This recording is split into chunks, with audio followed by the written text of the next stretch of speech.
السلام عليكم ورحمة الله وبركاته. أخياري حالي guriga tuugaa soo weerartay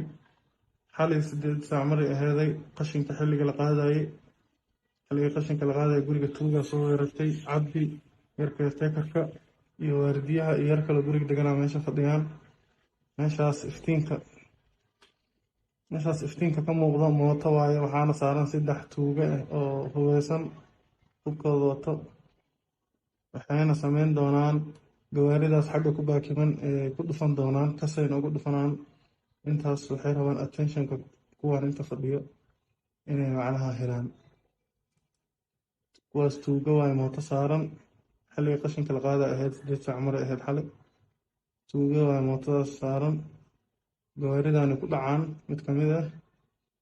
yarka waardiyaha inta badan meesha waxa ka gaaray fiirinaan isla markana way soo wada ordaan isla markaa la soo wada ordaa waardiyaha wiilka soo ordeen ninkaas